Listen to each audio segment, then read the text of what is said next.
everybody, it's Caroline again. I just wanted to thank you for taking time to get to know me a little bit on that first video, and I appreciate the patience of listening through it. And I just wanted you to know that my intention is to put out more videos and to talk about things that I've learned and I've experienced, and to share them with you in hopes that they resonate with you and you can take some of this information and use it. If it doesn't resonate, that's fine. I'm good with that. And if it does, even better. So this talk today is something I had written about a while ago, like I think I just said. And it deals with women in relationships and 5 things to do after a breakup or divorce. And it's important to know that sometimes as women, well, at least for me, I wanted so hard for my relationships to work that I kept going and going and going, even when somewhere in my intuitive life was being told it's time to stop, but I didn't, because I felt like I could make it work. I could do whatever it took to make the relationship work. Turns out that doesn't work out so well. So obviously, after years of relationship, or even a couple of years, whatever you're in, whatever position you're in, there comes a time when a relationship stops to work, and it's time to take a look at yourself, like I took a look at myself, and see what it is that I can do to move out of the behaviors that I was doing and step into standing on my own 2 feet and being powerful in my life. And it's new for me. And it wasn't easy, but it's doable. So with a breakup or divorce, it doesn't just affect your money situation. It affects your feelings, and it affects your entire life. And especially in our situation, it affects our relationship with our children.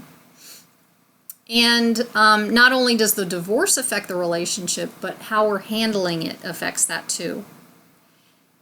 So, like, when that split happens, you're going from living a certain lifestyle that you've known for probably a good long time to having to reinvent your life.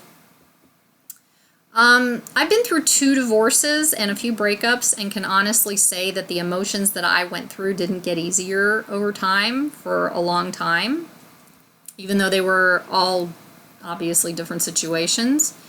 And after my second divorce, I could reasonably see how to move forward, since I'd already had practice. I'd done the first divorce. But had I had that information that I'm about to give you, I probably would have come out in a much better place.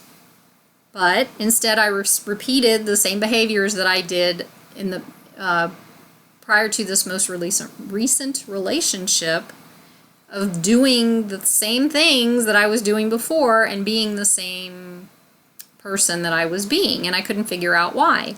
And what I realized from my experiences and my coaching, other people coaching me, was that we have our subconscious behaviors. It's all under the surface. We don't know what's going on.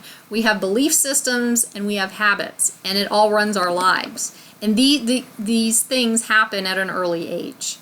And so most recently, I've just split up from a relationship, and I can honestly tell you, with all this growth and all this learning, this was the best breakup that I've ever had. We are still in a position of talking with each other, and a friendship, a good friendship. And it just blows me away, because that did not happen with my other relationships. So I know this works, but it had to come from me. So having said that, what I'm about to share with you is how we as women not only get to thrive from a divorce, but we get to release the mindset that we can't thrive, let alone survive on our own. And when it comes to a real relationship, for me, I learned it wasn't about neediness. It's about standing in my strength and power. And that's what I'd like to share with you, or offer to you. Living the life we choose to live, and not becoming small to a partner just because society deems that we put our needs last, and our dreams aside for another adult human being, this idea could be further from the truth. Consider this. As women, we are taught to make sure everyone else's needs are taken care of before our own. Does that sound familiar? And we don't pay attention to our soul's whispers. Our soul is calling us every day, but it's that still small voice that's talking to us. And through the chaos that goes on around us, sometimes we don't hear what it's saying. So what happens in our lives as a result? We get angry, we get resentful, sad, and sometimes we even feel ashamed that we haven't achieved what we dreamed of in life. I'm pretty sure all of us had some type of a dream when we were little. And when we get resentful, it wreaks havoc in our own life and it shows up in our relationships. Have you ever heard the saying, "Hell hath no fury like a woman scorned"? When a woman is hurt because she feels like she has poured her soul into a relationship and the breakup occurs and there's no remorse from the other side, let alone a response, things can get ugly. We try to make our partners happy, and then what? It's over. I get it. Sometimes we don't understand why, even though our intuition has been screaming at us the entire time, but that's what happens. But I also get my responsibility in my relationships. And it had everything to do with what I learned about relationships as a child and what was modeled to me. Based off of what we learn and absorb as children from the ages of 0 to about 6 years old in our families, our religion, our schools, our friends, etc., we take on what others think we should be and give of ourselves until it hurts. And it really hurts. How can we as women begin to change these beliefs and about ourselves that we learned so long ago? And how can we recognize the strength and the power in ourselves that we truly do have and empower ourselves for the future? How can we turn our lives around after an ending? This really isn't an ending.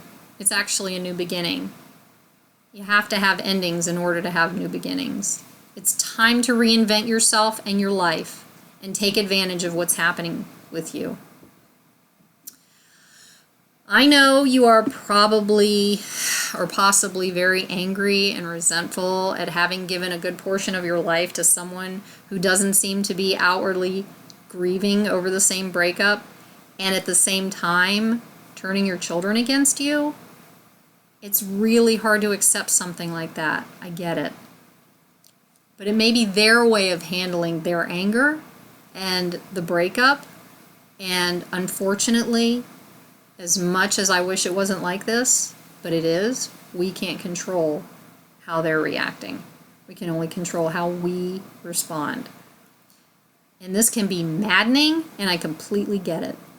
But it isn't about them, it's about you. It's about finally becoming the powerful woman you were put on this planet to be. It's about loving yourself to your core and taking steps to find that love and power that you have inside of you. It's about taking the first steps by making a choice. Everything is a choice in life. Being willing to go with that choice and being courageous and finally having the opportunity to break free of the chains that bind you. Listen carefully, though. The chains that bind you are your own. We are harder on ourselves than anyone else can ever be. They don't even know what we're thinking. They don't know what we're going through. They don't get it. But we still push ourselves. You're using your own pure power to hold yourself down, and the same energy of that power is the same thing that can bring you back up, that can build your life back up and break and help you break free. And that's important to understand that. So here are the 5 things that you can do to help you move forward in your life. So you've just found yourself at the end of a long and winding road. Not the kind of road you wanted to be on, but here you are. So what do you do now that it's over? Some of you potentially could be feeling fear, anger, sadness, and I pretty much think a lot of resentment. So the first thing you need to do is you need to take care of yourself. You will never be able to focus on your children or your life if you don't gently take care of you. You've got to find a way that suits you to let go of pent-up feelings and resentment that you might have been harboring for a really long time. You can't think straight or move forward if you don't take this crucial step.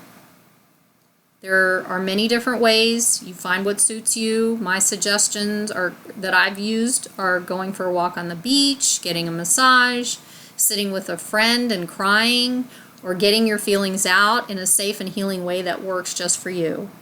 And my favorite all-time thing is releasing anger by having my temper tantrum.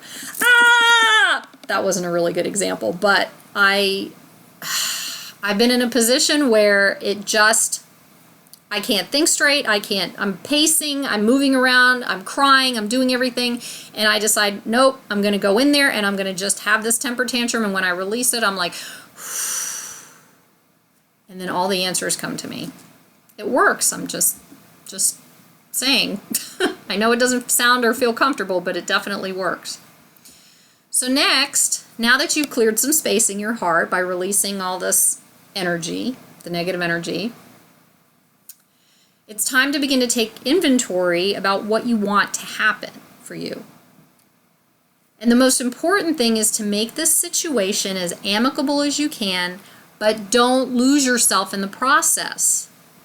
Some of us can become frightened or angry or sad, and we shrink, and shrinking doesn't help. We go back into that small because we don't know what else to do. I say, get big, but in a positive way. Write out a list of things that you'll want to accomplish for yourself, maybe like a bucket list, or just list all this stuff out. Begin to take steps to work through the situation and heal from it. Every little thing that you write down, you can write down 5 little action steps, baby steps that you can take that will help you reach that particular thing that you want to do. Tony Robbins has some really good information on how to do that. I can't remember what he calls it, but it really gets you moving in that direction and focusing on something aside from what's happening to you. You can set up an appointment with a therapist or a coach. You could continue to work with a friend who will listen to you and not give you advice. If you want advice, you got to go to a professional to seek that advice. Friends mean well, but sometimes they can steer you in the wrong direction depending on their experiences and their stuff, and they don't know any better. And you try it, and it probably, good chance, won't work for you. The third thing, make sure you get your finances in order if they're not. Make sure you have a job that will take care of your physical needs. And T. Harv Eker has this thing called a JAR system, and I've learned about it, and it really, really helps, and I can share that information with you as well at some other point, or if you want to connect offline, that's fine too. I can help you work through that too, and it really, really helps with moving forward when you feel money has a tendency to build self-esteem. Having a job has a tendency to build self-esteem, especially if you're in a job that is good to you, good to your heart, and you feel it.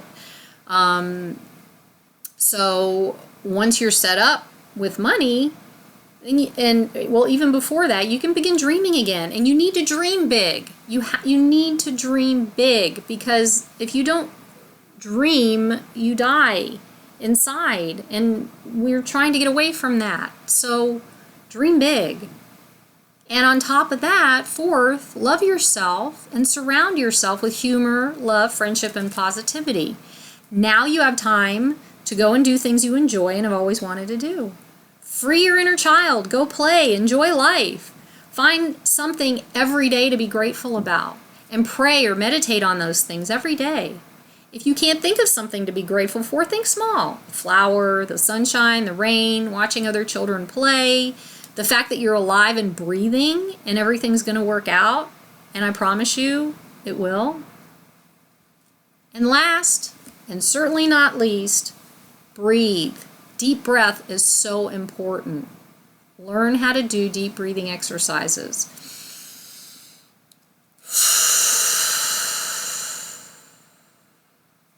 when things are chaotic, you can stop and breathe like that 3 times, and it actually works on your central nervous system to calm you down. And the best place usually to do that is outside, but do it where you can. Your life is not over. It's just begun. You have a new lease. Take advantage of everything you can and live.